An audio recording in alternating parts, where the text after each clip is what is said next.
오늘 설교 제목은 개혁, 오직 성경으로 오늘 말씀 함께 나누기를 원합니다.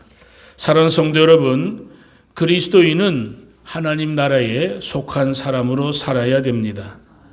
짧은 인생이고 하루에도 숱한 갈림길 앞에 서지만 언제나 주님께 방향을 맞추며 살아야 됩니다. 지금 21세기를 살아가고 있습니다. 그러나 21세기를 살아가는 오늘 인간들에게 오늘 성경 2000년 전의 이 디모데후서의 말씀, 옛날이나 지금이나 동일한 질문을 오늘 던질 수가 있습니다. 사람은 어디에서 와서 무엇 때문에 살다가 어디로 가는가? 따라서 해봅시다. 사람은 어디서 와서 무엇 때문에 살다가 어디로 가는가? 여러분, 이 질문을 여러분 스스로 한번 해보시기를 바랍니다.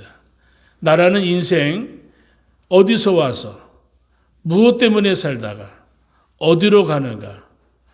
오늘 우리가 이 땅에 오늘 오게 되어진 거, 이 세상 지금 살고 있는 거, 또 앞으로 우리 살아가 될 미래, 또 미래 이후에 우리들의 삶은 어떻게 되어질 거죠? 과거, 현재, 미래의 것들 속에 내가 오늘 무엇을 생각하며 어떻게 살아야 될 것인가? 아무리 과학이 발달하고 의학이 발달하고 철학적인 것들이 오늘 이야기가 되어진다 하더라도 지금 함께 나눈 이 질문에 대해서 시원하게 이야기해 줄 수 있는 것은 과학도 아니고 의학도 아니고 철학도 아닙니다. 오직 성경만이 사람이 어디서 와서 무엇 때문에 살다가 어디로 가는가를 이야기해 줍니다. 오직 성경만이 우리 인간이 어떤 존재인가를 가르쳐 주기 때문에 오늘 이 주일날 아침에 여러분들 교회에 모여서 예배를 드리고 오늘 성경 말씀을 통하여 목사의 설교를 듣게 되어지는 겁니다.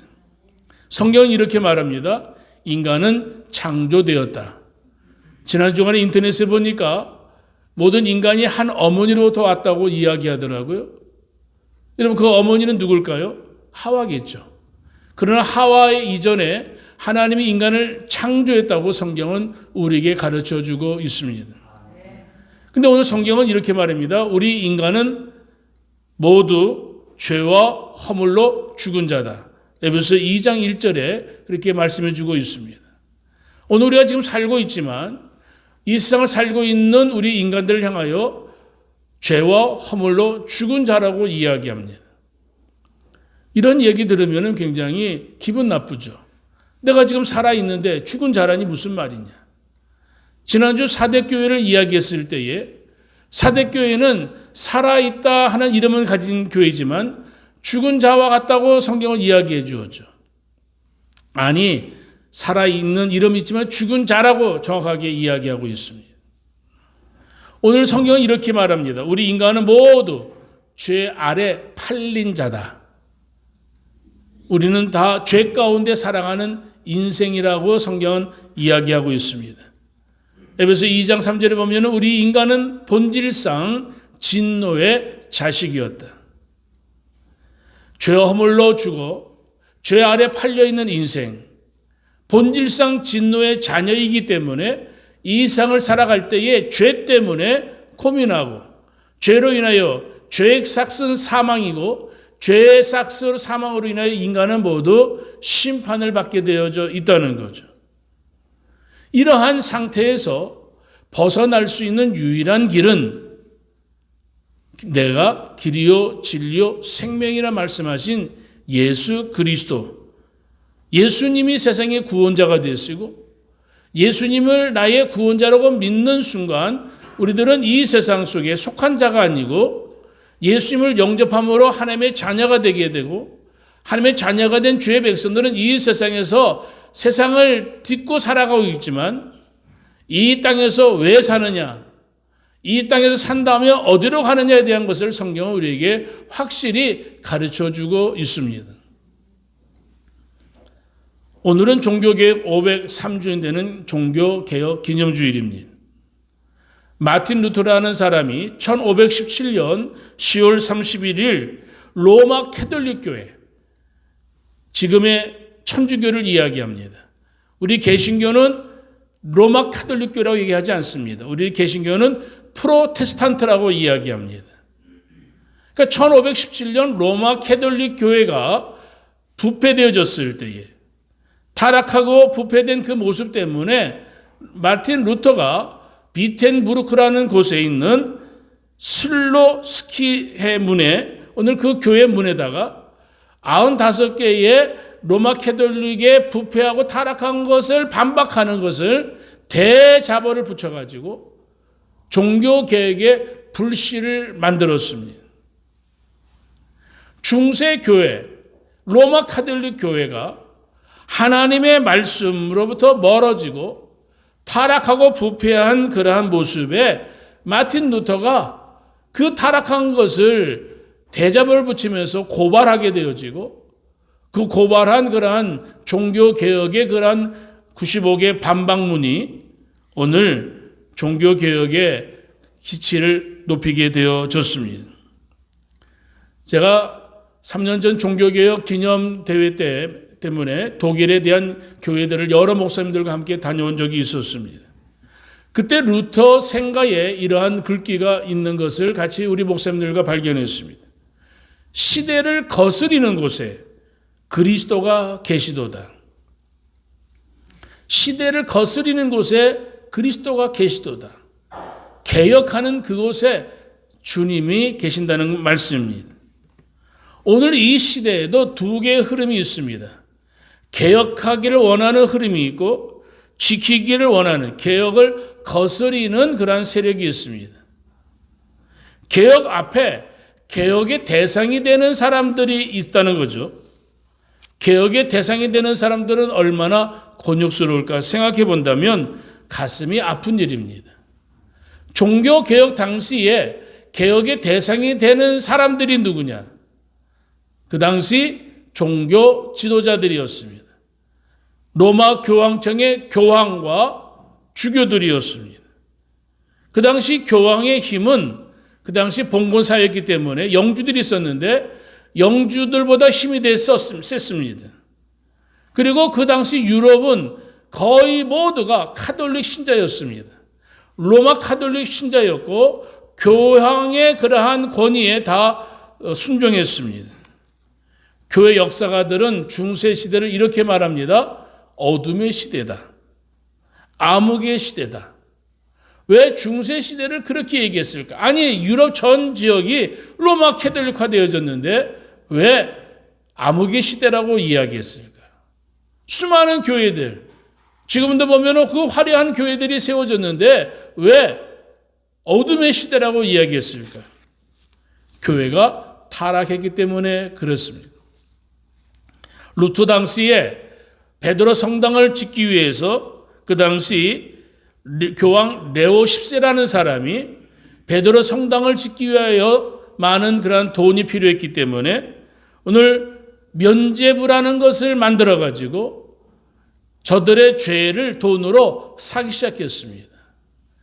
예수님이 십자가로 구원받는 것이 아니라 면죄부를, 속죄권을 사게 되어지면 어떤 죄를 지었다 할지라도 용서를 받는다. 그리고 그 당시 로마 캐톨릭이 주장해, 지금도 캐톨릭은 이야기합니다만 연옥이라는 것을 이야기하면서 연옥에 간 조상들을 천국으로 보낼 수 있다. 그렇게 얘기하면서 1506년부터 속죄권을 팔기 시작했습니다. 마치 상품권을 팔듯이 속죄권을 팔았습니다. 그리고 속죄권을 팔기 위해서 그 돈을 로마 베드로 성당, 지금의 로마 베드로 성당을 짓기 위하여 돈을 모았을 때에 사람들이 그 일에 동참할 수 있도록 판매 전략을 세웠는데 판매 수익의 절반은 지방 감독, 지방의 주교가 차지하고 또 속죄권을 판매한 사람 가운데에 그 판매한 사람은 판매량에 따라서 마치 그것을 물건을 팔듯이 이익을 남긴 것에 어느 정도의 보상을 받게 해주었습니다. 그리고 나머지는 교황청에 보내게 했습니다. 우리가 살고 있는 이 시대에 어떠한 회사들의 그런 경영 비법을 보게 되어지면은 맨 밑에 있는 사람들도 위에까지 다단계 조직으로 그렇게 하는 것처럼 로마 교황청에서 속죄권을 팔았습니다. 속죄권을 산 사람은 죄 용서를 받을 것이다. 연옥에 간 사람도 속죄권 사면은 그 은하가 헌금함에 떨어지는 순간 그 소리를 듣고 천국에 올라간다. 그렇게 선전했습니다. 사람들이 이 말에 귀를 기울이고 속죄권을 사기 위해서 줄을 섰습니다. 마치 여러분들이 지금 하고 있는 마스크 쓰고 있는 것, 마스크 사기 위해서 얼마나 줄을 많이 섰습니까? 그 당시 1,500원 주고 샀나요? 1,500원짜리 지금은 700원도 안 되게 팔더라고요.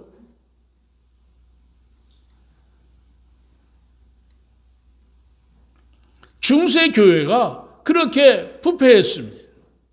얼마나 비성경적인 교회였습니다. 비성경적인 것을 가르치는 중세 교회를 향하여서 종교개혁 마틴 루터나 칼빈, 주인글비 수많은 그런 종교개혁자들이 그들이 하나의 정신을 이야기했는데 이렇게 해서는 교회는 망한다. 이미 망했다. 교회가 돌아가야 된다. 성경의 가르침으로 돌아가야 된다. 그래가지고 종교개혁의 5가지 표를 만들어.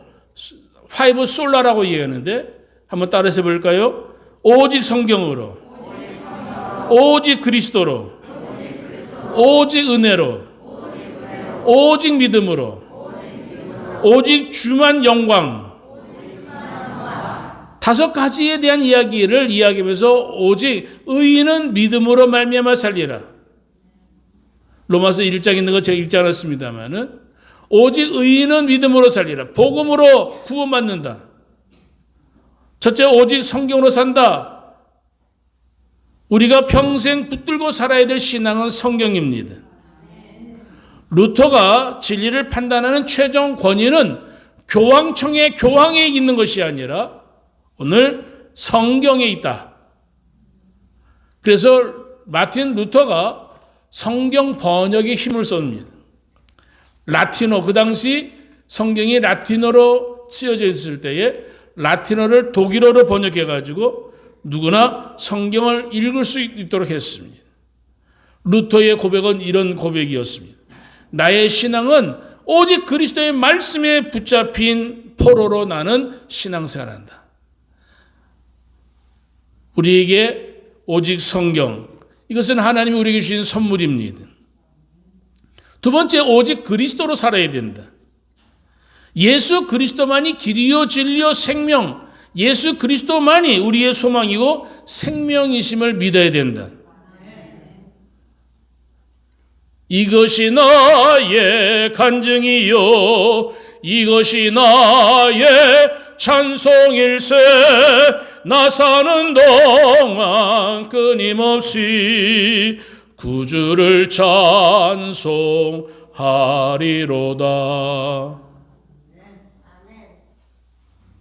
할렐루야. 오직 그리스도로 살아야 됩니다. 세 번째는 오직 은혜로 살아야 됩니다. 은혜라는 게 뭘까요? 자격이 없는 자에게 주시는 하나님의 선물입니다. 십자가의 구원은 은혜로 우리에게 주어진 겁니다. 우리가 아직 연약할 때에, 우리가 아직 죄인 되었을 때에, 우리가 하나님과 원수가 되었을 때에 그리스도께서 죽으심으로 말미암아 우리가 화목하게 되었다. 사도 바울이 로마서에 하나님의 은혜를 그렇게 서술해 놓았습니다. 여러분, 오늘도 우리가 호흡을 할 때에 나의 노력, 수고도 있겠지만 그보다 더 중요한 것은 나는 하나님의 은혜로 살아간다. 날마다 하나님의 은혜로 새로워진다. 할렐루야. 하나님이 하셨습니다. 고백할 수 있어야 됩니다. 종교개혁의 네 번째는 오직 믿음으로 산다는 이야기입니다. 우리가 영생을 얻는 것은 속죄권을 사가지고 영생을 얻는 것이 아니라 우리가 하나님의 말씀을 믿음으로 이 말씀을 통하여 우리는 믿음으로 구원받았다는 것을 이야기합니다. 아까 이야기했던 에베소 2장의 사도 바울이 이야기했던 것, 너희들은 죄 아래 죄허물로 죽은 자다, 너희들은 죄 아래 팔린 자다. 그 죄 아래 팔린 오늘 우리들이 구원받을 수 있는 것은 오직 하나님의 은혜로 인하여 구원받았다. 에베소 2장 8절 9절의 말씀입니다. 평생 우리들은 믿음으로 살아야 될 줄 믿습니다. 다섯 번째, 오직 주님께 영광 받으심을 우리는 고백해야 됩니다. 웨스트민스터 제1문에 보면 사람의 제일 되는 목적이 뭐냐? 하나님을 영화롭게 하는 것과 영원토록 그를 즐거워하는 것이다. 제1문의 첫째 질문이 그렇게 되어져 있습니다. 바울은 이렇게 이야기합니다. 무엇을 먹든지 마시든지 무엇을 하든지 하나님께 영광을 돌리는 것이다. 우리 인생의 그러한 목적을 이야기합니다. 예수님 마태복음 5장에 이렇게 말씀하셨습니다. 너희 빛이 사람 앞에 비치게 하여 그들로 너희 착한 행실을 보고 하늘에 계신 너희 아버지께 영광을 돌리게 하라. 우리들의 착한 행실을 보고 우리들이 믿는 하나님께 영광을 돌리라. 오늘 예수님이 하신 말씀입니다. 오늘 성경은 하나님의 감동으로 된 것입니다. 하나님의 감동으로 되었기 때문에 이 성경 말씀을 우리가 통하여서 하나님의 살아계심을 느껴야 됩니다. 하나님의 숨결을, 하나님의 숨을 오늘 우리가 들어 마실 때에, 하나님의 영생 말씀을 들어 마실 때에 그 말씀 속에 하나님의 숨결이 내 안에 새로운 희망이 되고 새로운 소망이 되고 새로운 능력이 되어지는 줄 믿습니다. 성경 말씀은 교훈과 책망과 바르게 함과 의로 교육하기에 유익하니 이는 하나님의 사람으로 온전하게 되며 모든 선한 일을 행할 능력을 갖추게 하려 합니다. 우리가 완전해질 수 있을까요? 완전해질 수 있습니다. 무엇으로? 하나님의 말씀으로, 하나님의 은혜로. 503년 전에 종교개혁을 했을 때에 그 당시 로마 캐톨릭, 오늘 부패했을 때에, 세속화되어졌을 때에, 오늘 말씀 선포하는 또 하나님의 오직 말씀만이 우리를 구원하고 하나님의 은혜로 살아갈 수 있음을 마틴 루터, 칼빈, 주인글리 이런 사람들이 이야기하면서 하나님의 은혜를 그 503년 전에 이야기했습니다. 여러분, 한국교회, 오늘 우리 교회가 이 종교개혁 기념주의를 지키면서 우리 교회를 되돌아봐야 됩니다. 한국교회 수만 개의 교회가 어느 나라보다도 밤에 보면은 십자가 높이 세운 나라가 이 대한민국뿐이 없습니다. 전 세계에 십자가를 이렇게 높이 세우고 벌건 빛을 발하는 그런 나라는 대한민국뿐이 없습니다. 이스라엘 가도 없습니다. 여러분, 영국이나 미국 가도 십자가 보기 쉽지 않습니다. 일본 가면은 더 보기 힘듭니다. 중국은 말할 것도 없고요. 중국은 지금 십자가 헐고 있으니까. 한국교회, 수많은 교회가 있고 수많은 성도들, 천만의 성도들이 예수를 믿고 있다고 이야기하지만 오늘 한국이란 이 대한민국의 소망이 있을까? 정치의 진보, 보수 이런 걸 떠나서 오늘 5분의 1이 예수 믿는 사람이라면 이 예수 믿는 사람들이 이 대한민국을 변혁시키고 개혁시킬 수 있어야 되는데 그 변혁과 개혁은 하나님의 말씀으로 이루어질 수 있다 이 말이죠. 한국교회가 다시 살아나기를 원한다면, 화성중앙교회가 다시 살아나기를 원한다면, 부흥하는 것이 두 번째 문제고요. 다시 살아나기를 원한다면 오늘 하나님의 말씀의 권위가 회복되어지고 저와 여러분들이 하나님 말씀 앞에 엎드려야 될 줄 믿습니다. 16세기 1517년에 마틴 루터가 종교개혁을 일으키기 전에 사실은 200년 전에 영국의 한 사람이 종교개혁의 시발을 알렸습니다. 그 사람의 이름은 위클리프라는 사람입니다. 오늘 이 아침에 독일 사람 이야기하고 영국 사람 얘기하니까 헷갈리겠지만 여러분 역사적인 사실이니까 잘 들으시기를 바랍니다. 지금부터 700년 전에 영국의 존 위클리프라는 사람, 영국의 요크셔라는 곳에 태어나서 그곳에서 학교에서 공부하여 박사학위를 받게 되어집니다. 그런데 이 존 위클리프 19살, 몇 살? 19살. 하나님의 말씀으로 심령의 변화를 받아서 이 존 위클리프가 19살에 회심하게 되어지는데 회심하면서 이러한 결심을 하게 되어집니다. 이 진리를 내가 전파하리라. 하나님의 말씀을 내가 전파하리라. 그래서 자기의 생애를 예수 그리스도에게 바치기로 결심을 하게 되어집니다. 그 당시 영국 교회는 로마 캐톨릭의 부패 1500 그때보다 1300 그때에도 영국 교회 부패한 것은 비슷했습니다. 오늘 교황은 자신을 그리스도라고 이야기했습니다. 내가 그리스도의 대리자다. 내가 교회의 머리다. 그렇게 교황이 얘기했습니다. 그때 존 위클리프가 아니요. 교회의 머리는 그리스도입니다. 이야기했습니다. 교황에게 대항한다는 것은 죽음입니다. 근데 존 위클리프가 성경의 말씀을 가지고 오늘 교황 중심의 뿌리를 내린 그 당시 로마 캐톨릭 교회에 대항, 저항을 했습니다. 정이라는 영어를 프로테스탄트라고 이야기하는 거예요. 개신교를 프로테스탄트라고 얘기하는데 저항한다는 이야기입니다.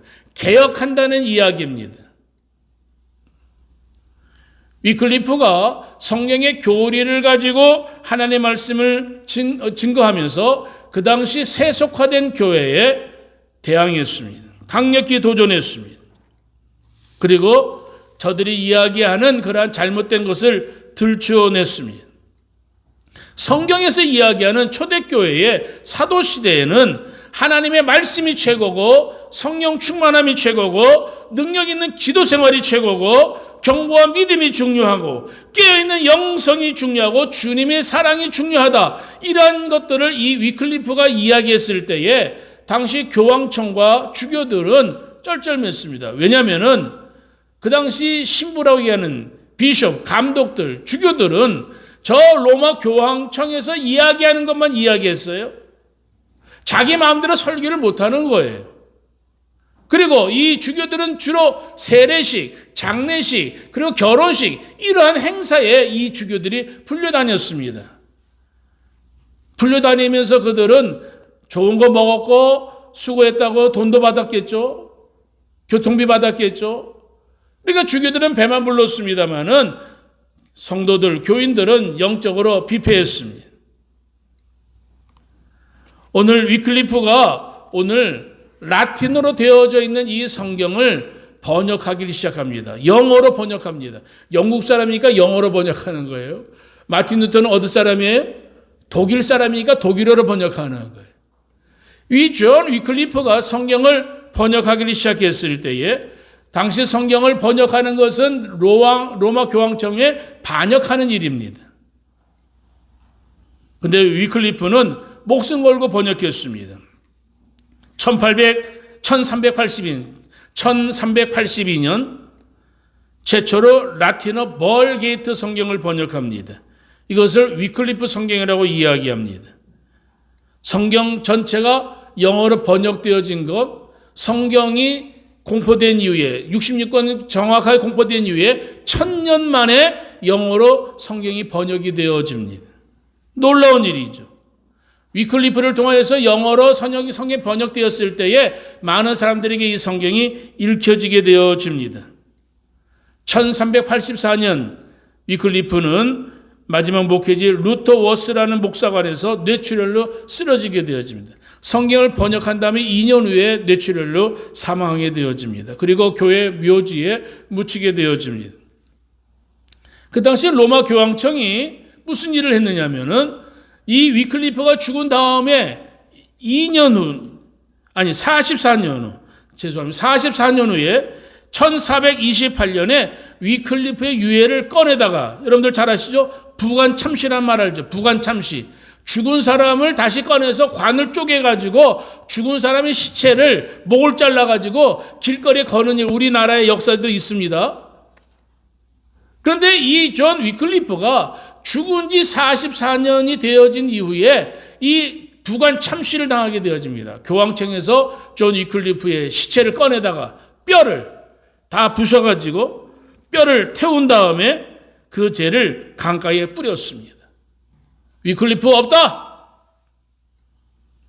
그런데 위클리프가 번역한 성경은 이미 많은 사람들에게 알려져 읽게 되어지는 거죠.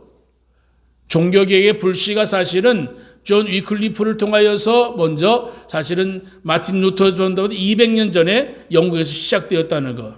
여러분들 그것을 좀 기억했으면 좋겠습니다. 1382년에 성경을 번역 출간한 것, 기억해야 되는 것은 그 1382년 후 500년 후에 우리나라에 어떤 일이 생겼느냐. 1882년에 존 로스라는 목사가 성경을 한글로 번역하게 되어집니다. 참 대단한 일입니다. 왜 대단하냐? 우리나라의 선교사가 1884년 언더우드 장로교 목사, 아펜젤러 감리교 목사가 저 제물포에 들어오기 2년 전에, 선교사가 우리나라에 들어오기도 전 2년 전에 성경이 번역되어진 거예요. 그 당시 성경이 번역되어진 것을 가지고 선교사가 우리나라와 들어왔다는 것, 얼마나 놀라운 일인지 모릅니다. 근데 성경이 다 번역된 것은 아니고 누가복음, 요한복음이 번역되어 있어요. 쪽복음으로 번역되어져 가지고 존 로스 목사의 손을 통하여서, 또 그리고 그 2년 후에 아펜젤러 언더우드 목사가 들어왔을 땐 1884년에 오늘 마태복음, 마가복음, 그러니까 사복음이 다 번역이 되어진 게 1884년에 번역이 되어진 거예요. 목사님, 오늘 교육을 받는 거 너무 어렵네요. 외국 사람들이 이야기를 하고 역사적인 이야기 하니까. 근데 오늘 종교개혁 기념주일이니까 오늘 1년에 한 번 정도는 들어야 될 이야기입니다. 여러분, 개혁의 대상이 되는 것 참으로 안타깝고 참 슬픈 일이죠. 오늘 복음의 본질이 세속화되어지면 교회는 날마다 개혁되어야 된다, 그 말입니다. 이 종교개혁 기념주일에 첫째로 우리가 들어야 될 말씀은 복음에 대한 이야기입니다. 중세시대에 여러분 구원은 어떻게 받았다고요?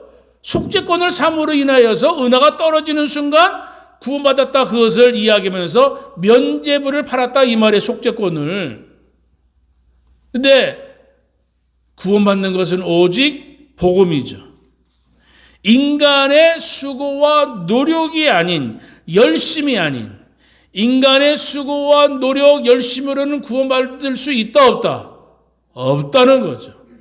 오직 하나님의 은혜로, 오직 의인은 믿음으로 말미암아 살리라. 예수를 믿는 자들만이 구원을 주시는 하나님의 능력을 받아 예수 믿는 사람들만이 구원받는다, 그 말이죠.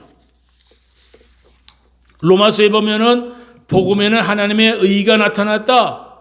하나님의 의, 우리 인간들이 죄를 지어 죄인이지만, 죄와 허물로 죽은 인생들이지만 오늘 하나님의 은혜를 비춰줄 때에 그 하나님의 택함을 받은 주의 백성들이 오늘 예수 그리스도를 믿음으로 말미암아 그 예수님을 믿는 저들에게 하나님의 의가 나타나서 믿음으로 믿음에 이르게 한다. 사실은 믿음, 이 믿음의 첫 번째 믿음은 하나님의 믿음이죠. 근데 이 하나님의 믿음을 오늘 우리 인간들이 그 믿음에 오케이, 나도 믿습니다, 동의하게 되어질 때에 하나님의 그 구원의 역사가 오늘 우리에게 임하게 되어지는 겁니다. 어거스틴은 이렇게 얘기했습니다. 그리스도를 만나 고백하는 믿음이다. 바울은 오직 의인은 믿음으로 산다. 구약의 하박국 선지자가 이야기할 때에 의인은 믿음으로 의롭다함을 입는다. 우리는 믿음으로 사는 사람입니다. 요한복음 3장 16절에 하나님이 오늘 세상을 이처럼 사랑하사 오늘 우리들을 구원하셔서 영생을 받게 하신 이 축복들, 여러분 영생, 믿음 동일한 말씀입니다. 오직 의인은 믿음으로 산다. 믿음으로 의롭게 되어진다는 이야기입니다. 우리 그리스도인들은 복음을 부끄러워해서는 아니 될 것입니다. 어떤 교회에서 생긴 일입니다. 실제적인 일입니다. 장로님 한 분이 굉장히 어려움을 당하게 되어졌습니다. 왜 어려움을 당했냐면 이 장로님이 잘못한 게 아니라 이 장로님의 딸이 시집을 갔는데 이혼을 하고 돌아왔습니다. 근데 문제는 이 장로님이 쉬쉬쉬했습니다. 잘 살아야 될 딸이 이혼하고 돌아왔을 때에 사람들에게 알리지를 않았습니다. 장로님의 딸이 이혼했다는 것 장로님도 용납이 안 되었고 교회에 이야기하는 것도 참으로 어려웠기 때문에 숨겨왔습니다. 그러다가 이게 세상 말로 이 이야기하면 발각이 난 겁니다. 교인들이 말합니다. 장로님의 딸이 어떻게 이혼할 수 있느냐? 장로님의 장로직 내려놓으셔. 평상시에 그 장로님을 좋지 않게 보았던 사람들이 장로직 내려놓으셔. 그렇게 얘기합니다. 여러분 그 장로님은 어떻게 해야 됩니까? 오늘 교회가 이혼을 해도 된다고 가르치는 공동체는 아니죠. 그런데 교회 안에 이혼하는 사람들 있다는 거 오늘 현실적으로 우리는 받아들여야 될 문제잖아요. 오늘 우리들의 삶 속에 어떠한 문제를 가진 사람들이 교회에 들어오게 되어질 때에 이곳은 죄인들이 못 들어옵니다. 교회 밖에서 그 사람들을 가로막을 수 있나요, 없나요? 예수님 말씀하셨잖아요. 내가 의인에게는 쓸데없지만 병자에게 쓸데있느니라. 나는 의인을 구원하러 온 것이 아니라 죄인을 구원하러 왔다. 이 교회는 구원의 장소잖아요. 예수님이 요한복음에 수가성 여인을 만났어요. 이 여인은 남편을 이번에 6번째 남편과 사는 여자인데 그 동네에서는 이루 말할 수 없는 참으로 욕을 바가지로 먹는 여자였어요. 그런데 그 여자는 예수님과 대화 속에서 하나님의 은혜에 대한 것을 이야기합니다. 예수님과 대화 속에서 이 여인이 얘기한 게 뭐랄까요? 이 산에서 그리심산에서 예배드려야 될까요? 저 산에서 예루살렘에 예배드릴까요? 아니 이 여인은 지금 윤리적으로는 굉장히 문제가 많은 여자였는데 예수님께서 이 여인과 대화를 하면서 이 여인과 대화 속에서 이 여인의 문제를 풀어주게 되어집니다. 그 여인의 모든 것을 이야기하고 여인과의 그 대화 속에서 문제점 을 이야기해 줬을 때 이 여인이 예수님 만난 다음에 동네에 들어가지고 나는 이제 예수님을 만남으로 메시아를 만남으로 나의 모든 문제가 사해졌다. 당신들도 예수를 만나라. 그리고 최초의 수가성의 전도자가 되어집니다. 이런 사람 또 있죠. 사도 바울. 사울이었던 때 예수님을 핍박했고 예수님 믿는 사람들을 감옥에 가뒀던 사람이잖아요. 근데 사울이 담에색 가는 도중에 예수님 만나게 되어지죠. 아나니아를 통해서 눈이 띄어지게 되어지죠. 이 사울이 아라비아 사막에 3년 동안 칩거하면서 하나님의 은혜를 사모하는 이 사울. 어느 날 바나바라는 사람이 바울에게 우리 안디옥 가서 우리 하나님의 교회에 가서 말씀이나 가르치세. 그리고 바나바가 이 바울을 데리고 안디옥에 주일학교 교사로 저를 초빙하게 되어집니다. 그리고 안디옥 교회에서 바울이 하나님 말씀을 전하게 되어집니다. 그리고 때가 되어지면 안디옥에서 있는 사람들과 함께 기도를 하는 가운데에 바울과 바나바를 하나님께서 선교사로 파송하게 되어집니다. 사실은 바울에 대한 이야기, 초대교회에 예루살렘이나 제자들이 바울에 대해서 그렇게 탐탁하게 생각하지 않았습니다. 저 바울이 옛날에 예수 믿는 사람들 핍박했던 사람 아니냐? 그러나 바울이 하나님의 일하는 일에 조금도 여러분 부족함이 없었습니다. 오늘 이 세상에서 우리 모두는 다 하나님 앞에 죄인임을 고백하며 살고 있잖아요. 남의 티는 그렇게 잘 보는 인간들이 자기의 들불을 보지 못하는 것에 대해서 예수님 뭐라고 말씀했습니까? 오늘 교회 안에 장로님의 가정, 권사님이 가진 문제가 있을 때 그거를 뒤에서 뒷담화하듯이 이야기하고 장로직을 내려놓아라 어쩌라. 아니 지네들이 붙였다 띄었다 하는 겁니까? 아니잖아요. 교회가 그렇게 하나의 법의 규율에 묶여 있으면은 교회는 개혁해야 되는 거예요. 한국 땅에 복음이 전래된 지 130년이 넘게 이제 140년을 향하여 가고 있습니다. 여러분 한국 교회는 청년기를 지나 장년기에 접어들었습니다. 그런데 오히려 한국 교회는 중세 교회의 모습과 비슷한 것이 많이 생겨지게 되어졌습니다. 교회는 부흥하게 되어졌습니다. 많은 사람들이 주일날 교회 나가서 예배를 드리게 되어집니다. 그런데 오늘 우리 성도들의 가슴에 예수 그리스도가 있을까? 주의 말씀이 있을까? 오늘 우리가 철저하게 이것을 반성하고 개혁해야 될 줄 믿습니다. 503주년 되는 종교개혁기념주일에 저는 여러분들에게 무엇에 대해 우리가 저항하고 무엇을 해야 하고 우리 후손들에게 무엇을 남겨줄 것인가? 어떤 학자는 2050년 2060년 되어지면 한국 교회는 지금 1000만에서 최소한 300만으로 줄어들 수도 있다 이야기합니다. 30년, 40년 지나게 되어지면 한국 교회는 반토막이 날 것이다. 여러분, 30년, 40년 갈 필요도 없어요. 코로나19 이 짧은 몇 개월 사이에 한국 교회에 지금 여러분 어떻게 되어지고 있는가? 여러분 눈으로 보고 있잖아요. 아니 우리 교회의 주일학교, 우리 교회의 청년들을 보세요. 한국 교회의 주일학교 청년들을 보세요. 교회 주일학교 작년에 옛날 우리 어렸을 때에는 작년에 복음 가는 숫자가 어린아이들이었습니다. 근데 지금은 모든 교회들마다 거의 작년들은 많지만 어린아이들이 없는 교회, 한국 교회 얼마나 많은지만 주일학교 없는 교회 얼마나 많은지 모릅니다. 사랑하는 성도 여러분, 마틴 루터가 어떻게 종교개혁을 일으켰을까요? 시편 22편을 강의를 준비하다가 신학교 교수였는데 시편 20편 말씀 속에 나의 하나님 어찌하여 나를 버리셨나이까 라는 예수님의 고백을 시편에서 말씀을 깨달으면서 오늘 예수님이 자신의 죄를 비롯한 모든 인간의 죄를 담당하시고 오늘 십자가에 죽으셨음을 깨닫고 마틴 루터는 종교개혁의 시작을 알리게 되어집니다. 오직 의인은 믿음으로 말미암아 살리라.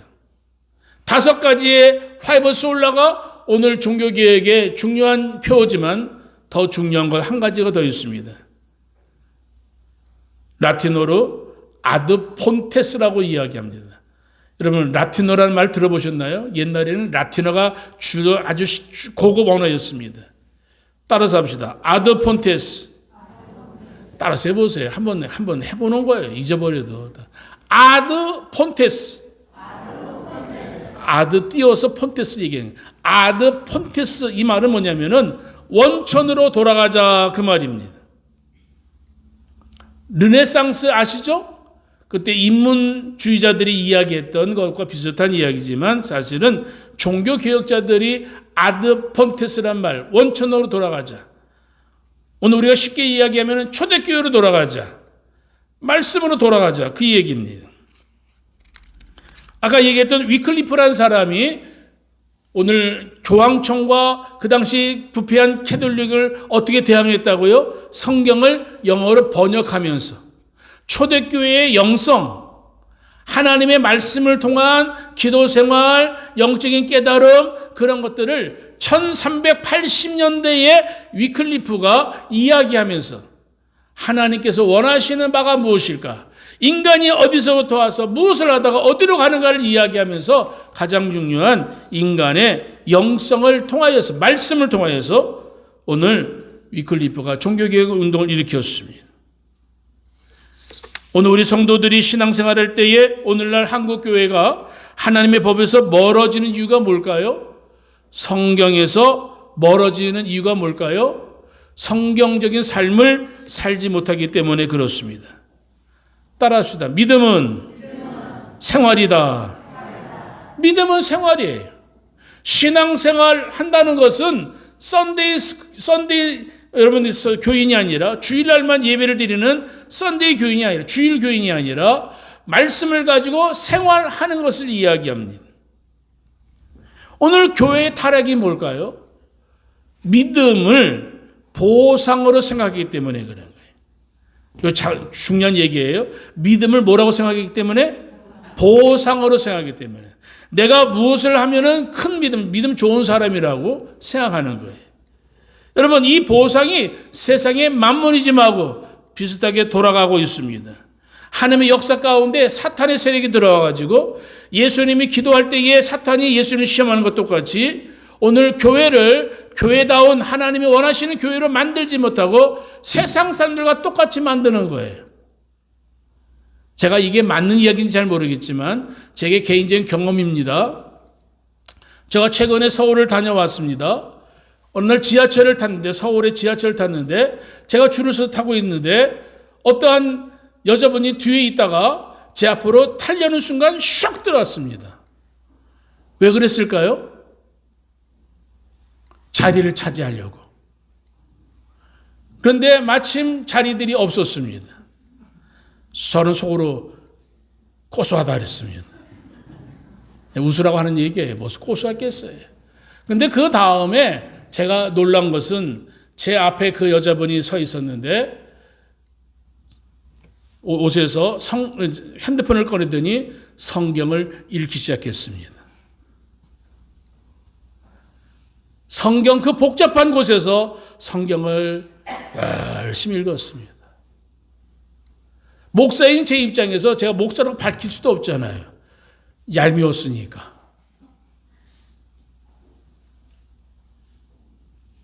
제가 무슨 얘기를 하기를 원할까요?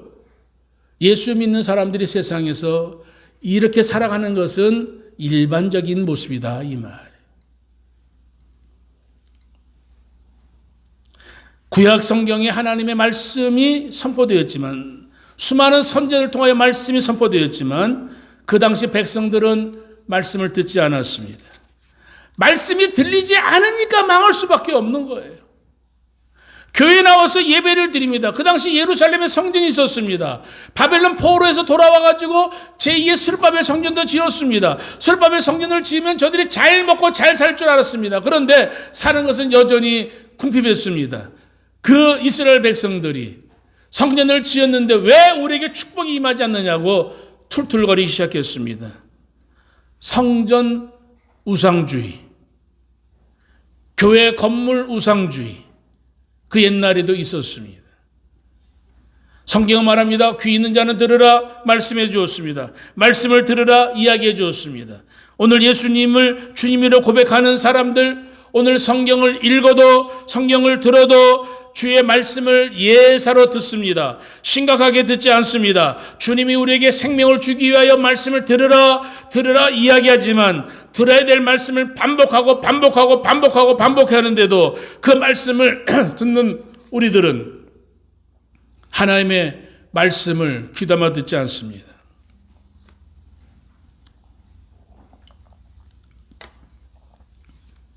여러분,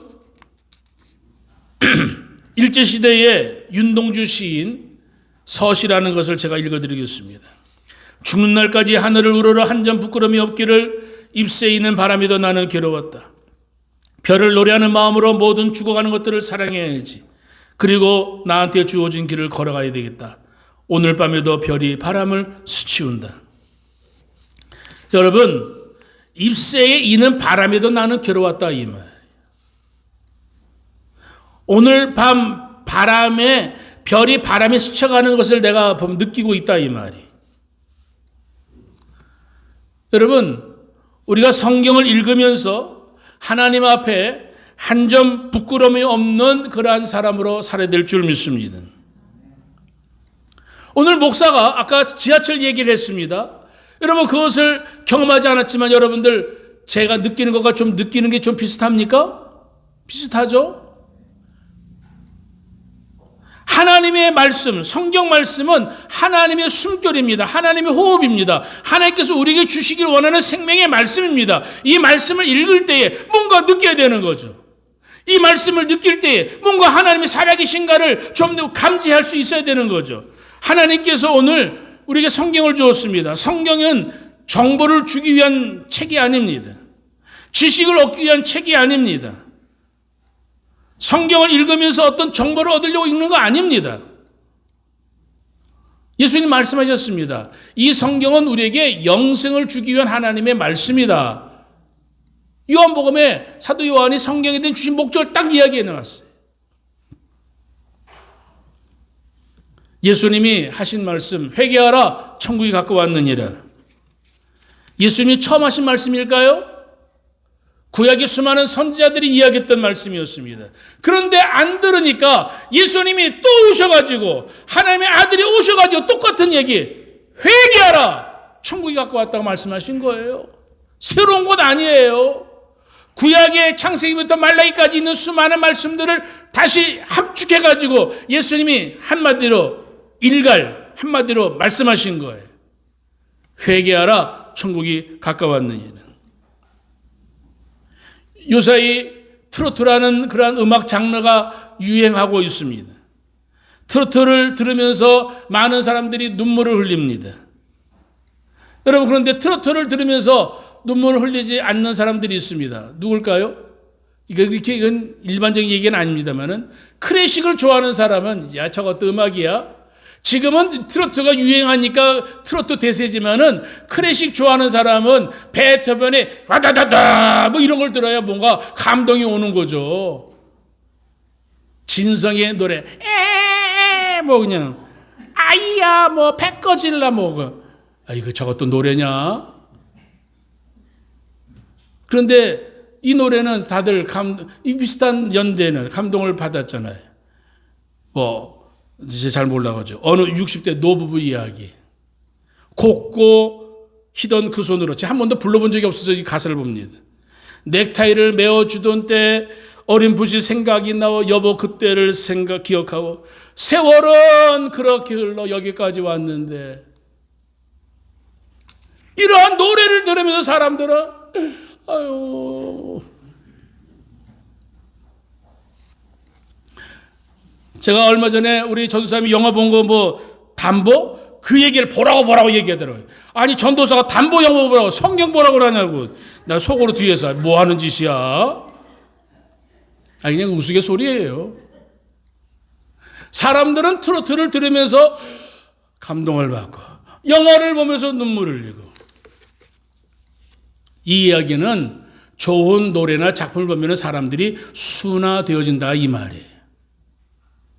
그런데 그런 우리가 하나님의 작품인 성경을 보면서 말씀을 읽으면서 감동을 받지 않는 이 얼어붙어 있는 이 가슴에 불을 붙여야 되잖아요. 하나님의 작품인 성경을 읽으면서도 아무런 감동이 없는 거, 우리가 교회를 수십 년 다녔는데 하나님의 말씀이 오늘도 나에게 또 하시고 또 하시는 말씀을 내가 듣는데 찬양을 해도 감동이 없고 기도를 해도 그저 늘 하던 기도를 하고 오늘 예배를 드려도 오늘 아무런 느낌이 없이, 아니 교회 문 밖에 나갔을 때에 하나님의 영으로 충만해가지고 오늘 세상을 하나님의 눈으로 다시 보아야 될 우리들이, 예수님 안녕히 계세요 나 갑니다 도장 찍고 가는 우리들의 모습, 우리는 무엇으로 감동을 받는 사람들입니까? 오직 성경은 하나님의 감동으로 기록되어져서 이 말씀 속에 하나님의 숨결을 느낄 수 있고 이 말씀 속에 하나님의 혼이 담겨져 있는 이 말씀을 우리는 아무런 생각 없이, 존 로스 목사가 2개의 쪽복음을 번역했을 때에 그들은 그 한 쪽복음을 번역하면서 감동을 받았습니다. 위클리프가 영어로 성경을 라틴어로 영어로 번역했을 때에, 마틴 루터가 독일어로 번역했을 때에, 존 로스 목사가, 여러분 우리가 성경을 지금 한글로 읽고 있다는 것은 우리에게 얼마나 큰 축복인지 몰라요. 이것을 만약에 영어로 본다든지 라틴어 본다면은 여러분 다들 이건 내가 모르는 거 이거 던져버릴 거예요. 그러나 한글은 다 읽을 수 있잖아요. 하나님은 잔소리합니다. 오늘도 우리들에게 말씀을 들으라고 잔소리합니다. 사대교회에 지난주에 말씀하셨어요. 라우디게아 교회 주님 말씀하셨습니다.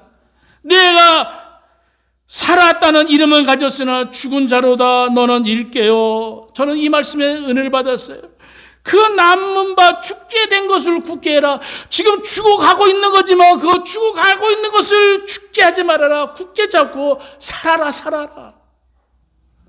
한국 교회가 1000만의 성도들이 있고 수만 개의 교회가 있는데 나한테 무슨 소용이 있겠어요? 내가 주의 말씀 붙들고 내가 살아야지. 목사면 뭐하고 장로면 뭐하고 권사 집사면 뭐합니까? 생각하는 건 지하철 탔을 때 내가 그분 분명히 권사라고 생각합니다. 권사가 아니고 그 성경을 보겠어요. 그 지하철 안에서. 그래서 권사님 한번 부르려다가 말았어요. 어찌 그렇게 그냥 밀치고 타셨습니까? 아니 등치가 밀려가지고 그냥 탔다니까요. 라우디게아 교회 네가 부자라고 내가 보니까 너는 너무 불쌍해. 곤고한 것. 여러분들 10년 공고하십니까? 가련한 것, 가난하고 눈먼 것, 인생의 앞이 내가 어떻게 살아야 될까 캄캄합니까?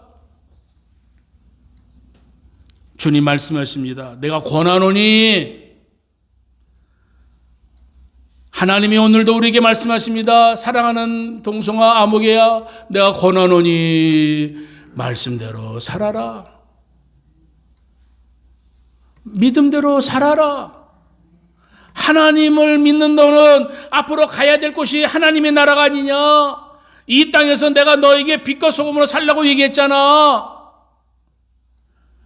직장에서 일할 때에도 학교에서 공부할 때에도 어디에서 뭘 할 때에도 우리 모두는 다 주님의 말씀에 붙들림 받아서 공부도 하고 일터에서 일도 하고 하나님께서 원하시는 그런 사람으로 살아야 되는 것 우리들의 모습인 줄 믿습니다.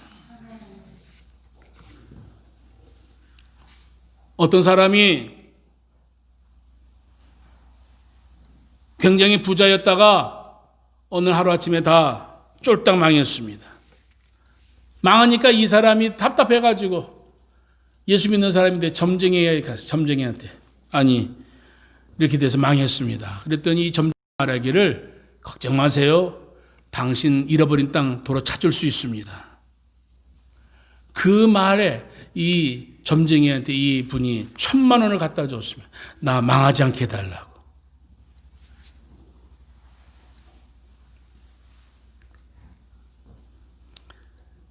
우리가 예수를 믿을 때에 하나님께서 우리에게 원하시는 바가 무엇일까? 503년 전에 개신교 프로테스탄트를 만들면서 가장 중요한 것은 만인 제사장설을 얘기했습니다. 모든 사람이 다 제사장이다. 그리고 교회당의 건물, 교회당의 예전 이 모든 것들보다도 말씀이 최고다. 그런데 오늘날 기독교는 한국 교회는 어쩌면 교회당 건물이 더 큰 교회 더 오늘 목사님들만 예수 잘 믿으면 되는 것처럼 되어지는 교회는요 신성한 사람들이 있어서 신성한 곳이에요. 거룩한 사람들이 있어서 이 교회는 거룩한 곳이에요. 예배당 자체는 거룩한 곳 아닙니다. 건물이에요 그냥. 하나님이 안 보이니까 일주일 동안 하나님과 상관없이 살다가 주일날 11시만 되면 하나님 앞에 오는 썬데이 크리스찬 종교개혁의 1순위입니다. 하나님께서 오늘도 우리들에게 무엇을 말씀하실까요? 우리는 믿음으로 하나님께 나아가는 것입니다. 주께서 내 길 예비하시네. 주께서 내 길 예비하시네. 하루하루를 주님 위에 살리라. 주께서 내 길 예비하시네. 사랑의 하나님께서 우리들을 구원해 주시고 인도해 주신 하나님. 우리 이 땅에서 주님이 나의 길을 인도하시고 나의 가는 길을 그 주님이 동행해 주시고, 지난주 얘기했어요. 주님과 별거하지 마시라고. 주님과 동거하시고 동행하시라고 말씀해 드렸어요. 기도하면서 하나님 앞에 우리의 생각 하나님의 뜻에 맞추어서 하나님, 내가 올바른 선택할 수 있도록 인도해 주세요. 오늘 아침에도 제가 누가복음 5장의 베드로의 선택에 대한 이야기를 아침에 했습니다. 여러분, 우리가 모든 것 주님이 나를 택하여 주님의 귀한 자리로 나를 인도해 주었어요. 그리고 주님께서 오늘도 우리들에게 너 어느 거 선택할래? 했을 때에 베드로는 예수님, 말씀에 의지해서 내가 그물을 내리겠습니다. 내가 지금까지 내 경험에 의하여 고기를 잡고 내 생각으로 모든 것을 살았지만 주의 말씀을 듣고 보니 내가 주의 말씀 따라 살면 뭔가 될 것 같습니다. 주님 말씀 따라 내가 한번 살고 싶습니다. 그렇게 생각했는데 주님, 나에게 그렇게 말씀하시니 지금 그물을 다시 기워서 지금 그 모든 거, 고기 잡는 거 끝났는데 주의 말씀에 의지해서 내가 다시 깊은 데서 그물을 한번 던져보겠습니다. 신앙생활 할 때에 오늘 내 경험, 내 지식, 내 환경, 그보다 더 앞서는 게 하나님의 말씀이 뭐라고 말씀하시는 거예요. 주님께서 나에게 하시는 말씀에 내가 순종하는 거예요. 내 생각에 따라 내가 계산하고 판단하고 내가 모든 것을 그렇게 내 인생을 결정하는 것이 아니라 나를 향하신 하나님의 뜻이 무엇일까? 나를 향하신 하나님의 계획이 무엇일까? 그것을 알고 싶어서 성경을 보는 것이고, 그것을 알고 싶어서 주의 말씀을 듣는 것이고, 주의 말씀하신 것에 토달지 아니하고, 내가 생각하기에는 이래서 저래서 이 사람 저 사람들 때문에 아이고 모든 것 다 그것이 아니라 주님 말씀하시면 예스, 주의 말씀에 나는 순종합니다. 해봐야 안 될 것이라는 과거의 지식, 이 시간에는 고기가 안 잡힐 것이라는 그러한 인간적인 경험, 그 모든 것을 다 내려놓은 선택, 베드로의 선택. 사람들 보기에는 제가 들어온 지 얼마 안 됐는데 또 왜 고기 잡으러 나가? 이상하네 하는데 그 깊은 들어간 베드로가 우와 많은 고기를 잡았다고 이야기하는 것에 수많은 사람들이 놀래가지고 이게 무슨 일이야? 그러한 하나님의 축복이 여러분들 삶의 현장에 있기를 주님을 축복합니다. 예수를 수십 년 믿어도 그냥 죽은 것처럼 고요한 인생.